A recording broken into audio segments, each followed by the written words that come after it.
मैं तुम्हारी जेठानी लगती हूँ, तुम्हारी नौकरानी नहीं हूँ। संजू नई नई ब्याह कर ससुराल आई थी। ससुराल में संजू की जेठानी दिव्या और सागर और संजू और उसका पति अनमोल थे। संजू का जेठ सागर भी नौकरी करता था और संजू का पति अनमोल भी नौकरी करता था। दोनों ही बड़ी मल्टीनेशनल कंपनी में काम करते थे। कुल मिलाकर एक अच्छा छोटा परिवार था। सास ससुर गुजर चुके थे।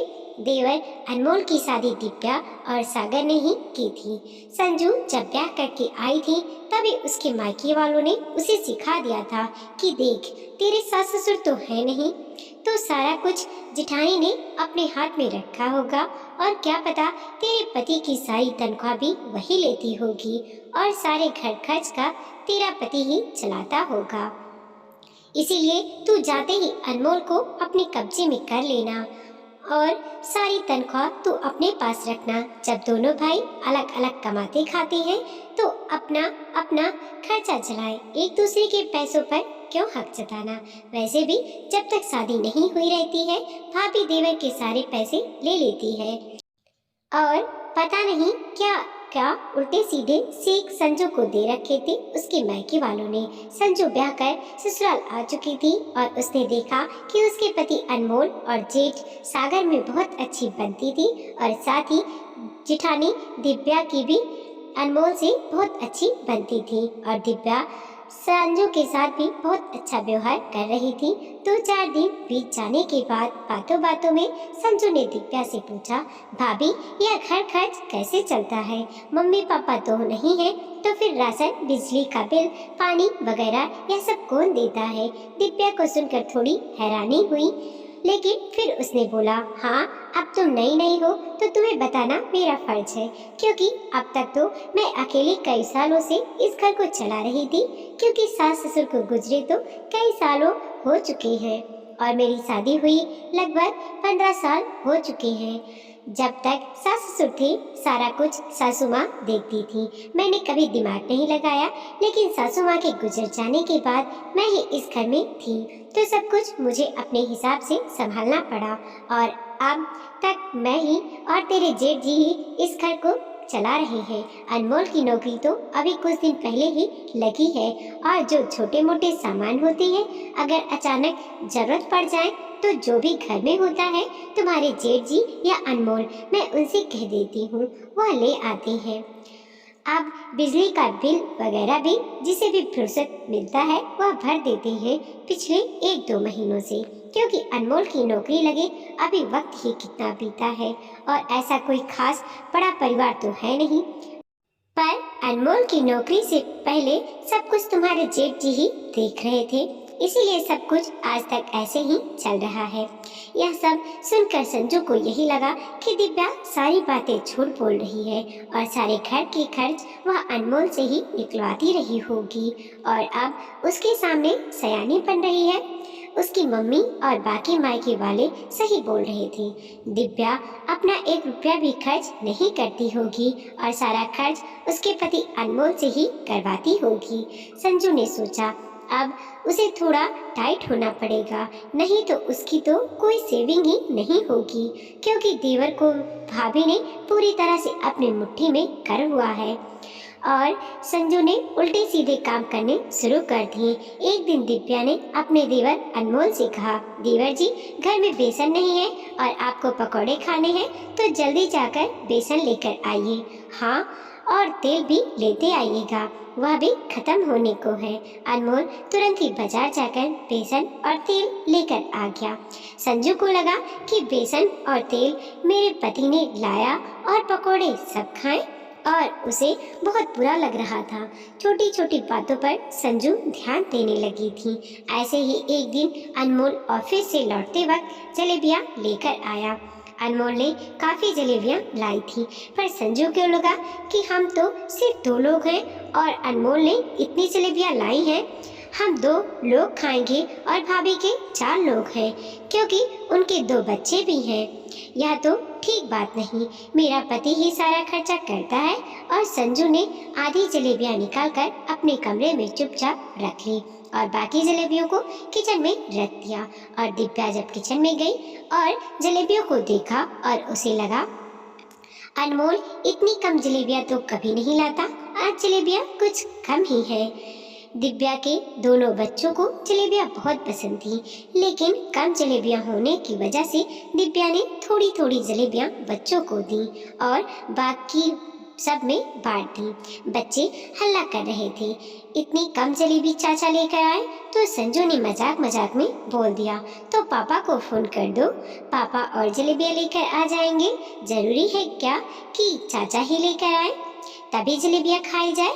दिव्या को यह बात बहुत बुरी लगी और उसने अपने बच्चों को डांटा कि जितनी जलेबियां हैं उसे चुपचाप खाओ, हो सकता है जलेबियां ना मिली हो, इसीलिए चाचा ने कम जलेबियां लाई हो। इस तरह से यह बात वहीं पर खत्म कर दी दिव्या ने, क्योंकि वह बवाल नहीं करना चाहती थी। लेकिन अनमोल को भी यह बात अच्छी नहीं लगी, क्योंकि आज तक उसके घर में इस तरह की बात कभी नहीं की थी किसी ने। बाद में मौका पाकर संजू ने अपने कमरे में छुपाई गई जलेबी चुपचाप खा ली। संजू को लगता था घर का सारे खर्चे उसका पति अनमोल करता है और जेठ जी कुछ भी नहीं खर्चा करती, बल्कि दिव्या अपने सारे पैसे बचा लेती है। और संजू हिसाब लगाने लगी कि अब तक दिव्या ने उसके पति के कितने पैसे मार लिए होंगे और मोटी रकम जमा कर ली होगी। महीने के अंत में जैसे ही बिजली का बिल आया, संजू ने तुरंत जेठ जी सागर को बिल थमाते हुए बोला, भैया यह बिजली का बिल आया हुआ है, आप इसे भर दीजिएगा। दिव्या को बहुत हैरानी हुई कि इतनी जल्दी क्या थी और उसे समझ में आ रहा था कि संजू को लगता है कि सारा कुछ उसका पति अनमोल ही खर्च करता है, जबकि ऐसा कुछ नहीं था और संजू को कुछ भी पता नहीं था कि कौन क्या खर्चा करता है। फिर भी अभी संजू की शादी हुई तो 1 ही 2 महीने ही हुए थे, इसीलिए दिव्या कुछ बोलना नहीं चाहती थी। अगर वह कुछ बोलती तो लोग सोचते कि देखो इतने दिनों से साथ चल रहा था, देवरानी के आते ही जेठानी अलग हो गई, इसीलिए दिव्या चुपचाप हो जाती। संजू को लगता था कि संजू का पति अनमोल अपने भाई सागर से बहुत ज्यादा कमाता है और जेठ जी सागर की कोई खास आमदनी नहीं है, इसीलिए दिव्या अपना सारा खर्चा अनमोल से निकलवाती रहती है। पता नहीं है संजू को कि यह क्यों लगता है कि संजू अनमोल के हर खर्चे पर अपनी नजर रखती और कोशिश करती कि अनमोल कम से कम खर्चे करे। दिव्या यह सब कुछ काफी दिनों से देख रही थी और वह घर में कोई बवाल नहीं करना चाहती थी, क्योंकि दोनों भाइयों में बहुत प्रेम था और वह इस प्रेम को बिगाड़ना नहीं चाहती थी। संजू के जेठ जी सागर बहुत ही सीधे सरल स्वभाव के थे और उन्हें बहुत ज्यादा दिखावा करना पसंद नहीं था। वह बहुत छोटी छोटी चीजों में ही प्यार और अपनापन ढूंढते रहते थे और कभी कोई बड़ा दिखावा नहीं करते थे। इसीलिए संजू को लगता था कि उसके जेठ जी की कुछ खास आमदनी नहीं है, जैसे कि करवा चौथ के त्योहार पर अनमोल संजू के लिए एक महंगा मंगलसूत्र लेकर आया था और जेठ जी एक गजरा दिव्या को पहना रहे थे, जिसे देखकर संजू इतरा रही थी कि देखो मेरी किस्मत, मेरा पति मुझे सोने का मंगलसूत्र पहना रहा है और तुम्हारा पति एक गजरा, क्योंकि तुम्हारे पति की हैसियत नहीं है तुम्हें मंगलसूत्र देने की, ऐसा मन ही मन संजू सोच रही। ऐसे ही एक बार संजू के जन्मदिन पर संजू और अनमोल बाहर खाना खाने गए। संजू को लगता था दिव्या और सागर कभी भी बाहर नहीं जाते हैं, क्योंकि सागर बहुत ही सरल स्वभाव का था और दिव्या को भी यह सब कुछ खास पसंद नहीं था, इसीलिए सच में उन लोगों का बाहर जाना बहुत कम था। और वैसे भी उनकी शादी को 15 साल हो चुके थे। यह सब कुछ शुरू में अच्छा लगता है, बाद में समय के साथ साथ यह सब कुछ कम होने लगता है, क्योंकि संजू को यह सब कुछ नहीं पता था कि दिव्या भी अपनी शादी के कुछ सालों तक इसी तरह का जीवन जीती थी।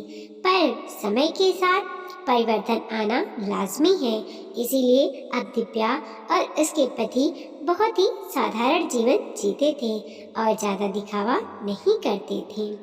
दिव्या के जन्मदिन पर जेठ जी कुछ भी लेकर नहीं आए थे, बस मोतीचूर के लड्डू लाए थे, क्योंकि दिव्या को मोतीचूर के लड्डू बहुत पसंद है। संजू को लगता था जब औकात ही नहीं है तो जेठ जी दे ही क्या सकते हैं, इसीलिए संजू अनमोल को और बांध कर रखी कि कहीं अनमोल अपना पैसा अपनी भाभी और भाई के ऊपर खर्च ना करते रहें। संजू हद से ज़्यादा बदतमीज होती जा रही थी और दिव्या के भी बर्दाश्त की सीमा खत्म होती जा रही थी, क्योंकि हर किसी का एक आत्मसम्मान होता है और कोई भी अपना आत्मसम्मान किनारे करके रिश्ते नहीं निभा सकता। अपनी शादी की सालगिरह पर अनमोल ने संजू को बहुत सुंदर सोने का हार और साड़ी लाकर दी। अनमोल एक जैसी 2 साड़ियाँ लाया था और एक उसने अपनी भाभी दिव्या को दी। संजू ने इतराते हुए बोला, लो भाभी, आप भी यह महंगी साड़ी पहन लो अपने देवर की तरफ से, क्योंकि भैया तो आपको कुछ देने वाले नहीं हैं, उनकी हैसियत ही तो नहीं है आपको महंगे तोहफे देने की। कोई बात नहीं, आपकी देवर की हैसियत तो है। देखिए, जैसे साड़ी अपनी पत्नी के लिए लाए हैं, वैसे ही साड़ी भाभी के लिए भी लाए हैं। वैसे भी इतनी महंगी साड़ी भैया आपको कहाँ दिलवाने वाले, उनका बजट नहीं होता होगा ना। अपने पति के लिए संजू के मुंह से इतनी छोटी बातें सुनकर दिव्या का खून खौल गया। अनमोल भी हैरान हो गया कि यह संजू भाभी से कैसी बातें कर रही है। उधर सागर भी संजू की यह सारी बातें सुन ली थी और उसे भी बहुत गुस्सा आ रहा था। इतने सीधे सरल स्वभाव के व्यक्ति को भी गुस्सा आ रहा था संजू की कटीली बातों से। अनमोल बहुत जोर से संजू से बोला, तुम्हारी हिम्मत कैसे हुई भाभी से ऐसी बात करने की और भैया के बारे में इतनी गलत बात करने की? समझ क्या रखा है तुमने? संजू ने भी जोश में बोला, हाँ, भाभी ने तुम्हें अपने पल्लू से जो बांध कर रखा है तो तुम भाभी की साइड तो लोगे ही। वैसे भी इतने सालों से पूरे घर का खर्चा तो तुम ही चला रहे हो, भाभी का सारा परिवार तो तुम ही देख रहे हो, तो तुम्हारे भाई भाभी तुम्हें इतनी आसानी से तो छोड़ने वाले नहीं, क्योंकि खुद की तो कोई कमाई है नहीं और भाई की कमाई पर ऐश कर रहे हैं। लेकिन कान खोलकर सुन लो, मैं यह सब कुछ नहीं होने दूंगी, क्योंकि तुम्हारी पत्नी हूँ मैं। कल को हमारे भी बाल बच्चे होंगे, हमारी भी ज़रूरतें बढ़ेंगी और तुम अपना सब कुछ अपने भाई भाभी और उनके बच्चों पर लुटाते रहोगे तो मेरे पास क्या बचेगा? तो तुम कान खोलकर सुन लो और आप लोग भी सुन लीजिए, हम अब इस घर में नहीं रहेंगे और तुम तुरंत कोई नया घर लेने का इंतज़ाम करो। इतना पैसा तो तुम कमाते ही हो कि एक घर ले ही सकते हो। भले ही तुम्हारे भाई ना कमाते हो तो यह घर हम उन्हें दे देंगे दान में, क्योंकि उनकी औकात तो है नहीं कि वह घर ले सकें। तो माँ बाप का घर वह रख ले, हमें नहीं चाहिए। लेकिन अब मैं उनके साथ रहकर अपना और नुकसान नहीं करना चाहती। संजू पता नहीं क्या क्या बोले जा रही थी बिना कुछ जाने। अनमोल और सागर तो हैरान हो गए संजू की बातें सुनकर कि कितनी गंदी बातें कर रही है संजू। सागर को तो समझ में नहीं आ रहा था संजू उनके बारे में इतनी छोटी बात कैसे बोल सकती है। और अनमोल तो शर्मिंदगी से नजर उठा नहीं पा रहा था कि उसकी पत्नी इतनी गंदी बातें उसके बड़े भाई भाभी के लिए बोल रही है। लेकिन दिव्या की आंखों में अंगारे उतर आए थे और आज वह संजू का सारा गुमान उतारने वाली थी। उसने बहुत जोर से बोला, संजू अपनी जुबान पर लगाम दो, नहीं तो जुबान काट दूंगी। समझ क्या रखा है तुमने खुद को? जब से इस घर में आई हो अपना हुक्म चला रही हो। मैं तुम्हारी नौकरानी नहीं हूँ, तुम्हारी जेठानी लगती हूँ। और किस गुमान में जी रही हो तुम कि तुम्हारा पति बहुत ज्यादा कमाता है और मेरा पति कुछ भी नहीं कमाता है? दिमाग है तुम्हारे पास? क्या दिखावा करने से ही सब कुछ होता है? 1 साल हुआ है तुम्हारी शादी को और मेरी शादी को लगभग 16 साल होने को हैं। तो क्या हम शादी के 16 साल बाद भी यह सब छोटे छोटे गिफ्ट वगैरह देकर एक दूसरे को अपना प्यार साबित करते रहे? यह सब शादी के 1-2 सालों तक ठीक लगता है, उसके बाद परिवार बढ़ता है और यह सब चीज बंद हो जाती है। लेकिन इसका यह मतलब नहीं होता कि अगला कमा नहीं रहा। तुम्हें क्या लगता है तुम्हारे जेठ जी दिखावा नहीं करते? करवा चौथ पर मुझे सिर्फ गजरा पहनाती है, मेरे जन्मदिन पर सिर्फ मोतीचूर के लड्डू लाती है, तो तुम्हारे जेठ जी कमाते नहीं हैं? बहुत गलतफहमी में जी रही हो तुम। शायद तुम्हें पता नहीं। अपने पति से एक बार पूछ कर देखो कि मेरे पति और तुम्हारे पति की तनख्वाह में कितना फर्क है। संजू ने अनमोल की तरफ देखा, क्योंकि वह तो अभी भी इसी गुमान में थी कि जेठ जी की तनख्वाह अनमोल से कम ही होगी। अनमोल ने बोला, करीब करीब 1 लाख रुपए।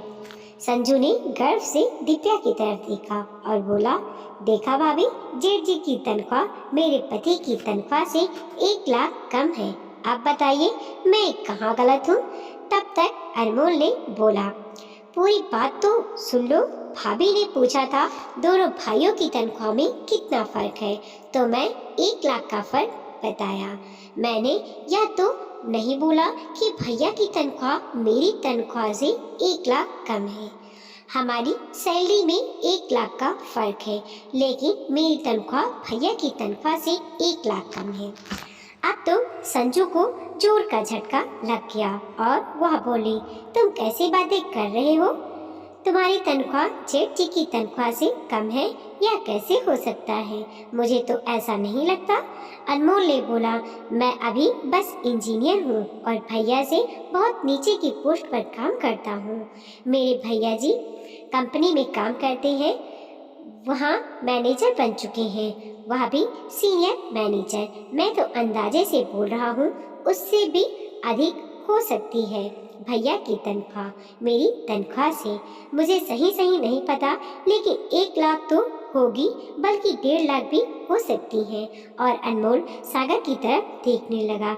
सागर ने कुछ बोलना जरूरी नहीं समझा, लेकिन क्योंकि उसे दिखावा पसंद नहीं था, लेकिन वह बस यह बोलकर चला गया कि अनमोल सही बोल रहा है और मैं ज़्यादा कुछ नहीं बोलना चाहता। तुम चाहो तो गूगल पर सर्च कर लो कि एक MNC में एक सीनियर मैनेजर की तनख्वाह कितनी होती है, वह भी एक जानी मानी प्रतिष्ठित कंपनी में। इससे ज़्यादा मुझे कुछ नहीं बोलना, क्योंकि मुझे दिखावा पसंद नहीं। और सागर अपने रूम में चला गया। संजू को तो जोर का झटका लग ही चुका था, लेकिन दिव्या आज संजू को उसकी एक एक बात का जवाब देना चाहती थी। वह संजू का हाथ पकड़कर खींचकर अपने कमरे में ले गई और बोली, तुम्हें क्या लगता है तुम्हारा पति सिर्फ तुम्हें तोहफे देता है और तुम्हारे ऊपर खर्च करता है, क्योंकि वह दिखा दिखा कर देता है? क्योंकि अभी तुम्हारी नई शादी हुई है। मेरी शादी को 16 साल हो चुके हैं। और तुम्हें क्या लगता है मेरा पति कोई बेरोजगार है या मुझे कभी कोई भी तोहफा नहीं दिया होगा या अब नहीं देगा? तोहफा देने के लिए कोई खास दिन नहीं होता। मुझे जब दिल करता है मैं खरीद लेती हूँ। आओ तुम्हारा सच्चाई से सामना करवाती हूँ। और दिव्या संजू को खींचकर अपने रूम में ले गई और अपनी अलमारी का लॉकर खोल दिया और एक एक करके अपने जेवर संजू को दिखाने लगी और बोली, यह देखो, और यह जितने जेवर है ना, इतना जेवर लेने में तुम्हें कम से कम 15 साल लगेंगे, तब तुम मेरी बराबरी कर पाओगी। लेकिन नहीं, तब भी तुम मेरी बराबरी नहीं कर पाओगी, क्योंकि तब तक मैं 15 साल और आगे निकल चुकी रहूंगी। फिर तुम्हें वहां तक पहुंचने में 15 साल और लगेंगे, और तुम्हारे घमंड का क्या होगा, जरा सोचो। दिव्या के जेवर देखकर संजू का दिमाग घूम गया। संजू के पास उसके चौथाई जेवर भी नहीं थे। दिव्या ने बोला, यह तो बस मेरे वो जेवर हैं जो तुम्हारे जेठ जी ने मुझे दिए हैं। शादी में मुझे मायके से जो जेवर मिले हैं वह मैं तुम्हें दिखाना जरूरी नहीं समझती, क्योंकि वह तुम्हारे जेठ जी ने मुझे नहीं दिया, बल्कि मेरे मम्मी पापा ने मुझे दिए हैं। और अब यह देखकर कहकर दिव्या ने अपनी दूसरी अलमारी खोल ली। दिव्या की दूसरी अलमारी महंगी साड़ियों से भरी हुई थी। एक से एक महंगी साड़ियाँ थी दिव्या के पास, जिन्हें संजू देखती रह गई। दिव्या ने बोला, क्यों, मेरा गरीब पति यह सब तो नहीं दे सकता ना? तो कहाँ से भरी हुई है यह? और इनमें से आधी से ज़्यादा तुम्हारी शादी के बाद मैंने खरीदी है, लेकिन मुझे तुम्हारे जैसा दिखावा करने की आदत नहीं, इसीलिए मैंने इन्हें तुम्हें कभी नहीं दिखाया। इसमें से जो 4 साड़ियाँ देख रही हो ना, यह सब 8,000 से ऊपर की साड़ियाँ हैं, और यह जो नई वाली साड़ी देख रही हो ना, जिसे अभी तक मैंने पहना भी नहीं, वह 20,000 की साड़ी है और मैंने परसों ही ली है। पर मैं तुम्हारी तरह हर चीज़ में दिखा कर नहीं करती, बस पसंद आई तो ले ली, कभी मौका होगा तो पहन लूँगी।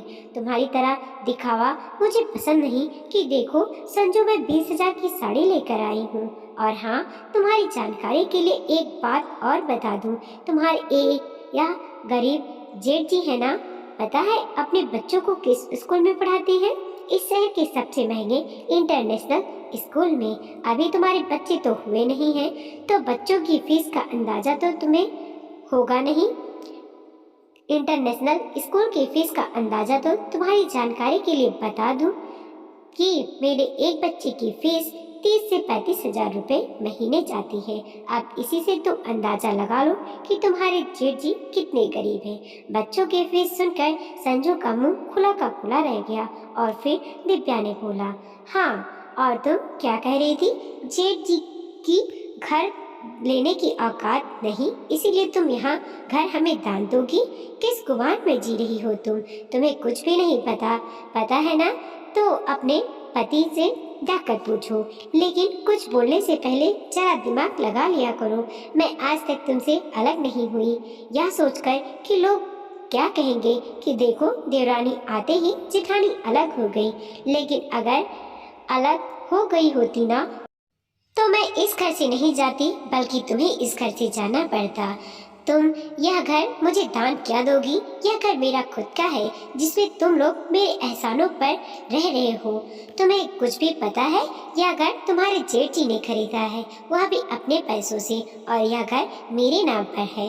संजू हैरान हो गई और अनमोल की तरफ देखने लगी।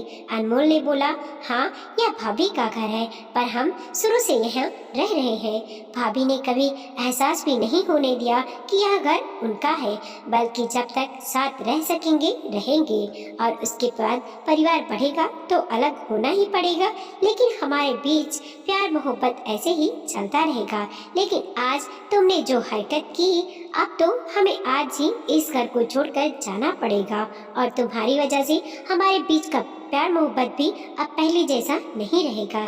संजू हैरान थी तो दिव्या ने बोला, क्यों, होश उड़ गए ना कि जिस बड़े आलीशान घर में तुम रहती हो और जो तुम हमें दान देने की बातें कर रही हो, यह मेरा खुद का खरीदा हुआ घर है, और मैंने तुम पर एहसान किया इस घर में रखकर। तो कल ही मेरे इस घर को से निकल जाओ, क्योंकि अब मैं तुम्हें इस घर में बिल्कुल बर्दाश्त नहीं कर सकती। बहुत दिनों से तुम्हारी मनमानी सह रही हूँ। और संजू अभी भी हैरान थी और बोली, यह घर आपका कैसे हो सकता है? आपने बेईमानी से अपने नाम करवा लिया होगा। यह घर तो हमारे ससुर जी का था, उन्होंने ही बनवाया। मेरी शादी तय होते वक्त जिन्होंने शादी तय करवाई थी उन्होंने बताया था कि तुम्हारे ससुर जी ने बहुत बड़ा घर अपनी कमाई से बनवाया है जिसमें दोनों भाई रहते हैं। यह बात मुझे अच्छे से पता है। तब अनमोल बोल पड़ा, तुम्हें कुछ भी नहीं पता, यह घर पापा का था, लेकिन छोटी वाली बहन की शादी के समय पापा के पास बिल्कुल पैसे नहीं बचे थे क्योंकि उन्हें बिजनेस में बहुत बड़ा नुकसान हुआ था और उनका बिजनेस पूरी तरह से डूब गया था और बहन की शादी करनी जरूरी थी।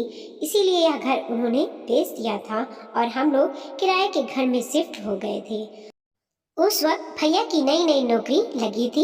यह घर भैया के दोस्त के पापा ने ही खरीदा था और भैया ने उनसे बोला था कि अंकल आप इस घर को किसी और को मत बेचिएगा, मैं पैसे जमा करके आपसे खरीद लूँगा क्योंकि यह घर हमारा है, हमारा बचपन इसमें बीता है, तो इस घर को हम तो वापस लेना ही है, बस हमें थोड़ा वक्त दे दीजिए। और यह बात कोई बाहरी आदमी नहीं जानता था, सिर्फ घर के लोग जानते थे। इसीलिए उस आदमी को यह सब कुछ नहीं पता था जिसने हमारी शादी तय करवाई थी।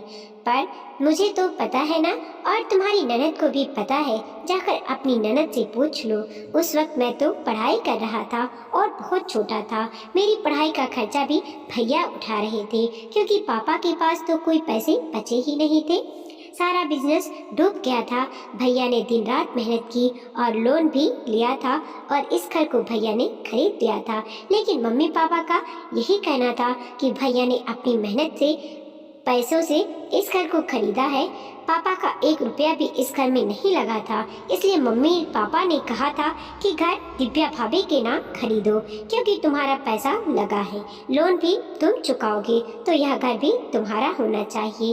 कल को अनमोल भी बड़ा होकर नौकरी करेगा तो अपने लिए घर खरीद लेगा, जिसका जो हक है उसे मिलना ही चाहिए। और यह सब कुछ मेरे सामने की बात है, इसमें कोई भी बेईमानी नहीं है और यह बात मैं बहुत अच्छे से जानता हूँ, लेकिन तुम्हें तो बस बकवास करने की आदत है। देख लिया अपनी बकवास का नतीजा। अरे तुम्हारे पास दिमाग नहीं है क्या? तुम्हें पता नहीं भैया किस पोस्ट पर काम करते हैं? उनके बाद भी तुमने यह सब सोच लिया कि उनकी कुछ खास कमाई नहीं है। उनकी कमाई तक पहुंचने में मुझे सालों लगेंगे, समझी?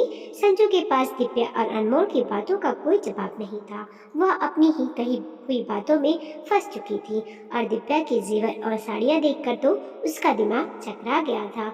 ऊपर से जब से उसे यह पता चला कि यह घर दिव्या का है, तब से संजू को तो काटो तो खून नहीं वाला हाल हो गया था। संजू के पास चुप रहने के अलावा कोई विकल्प नहीं था, लेकिन दिव्या अब चुप रहने वाली नहीं थी।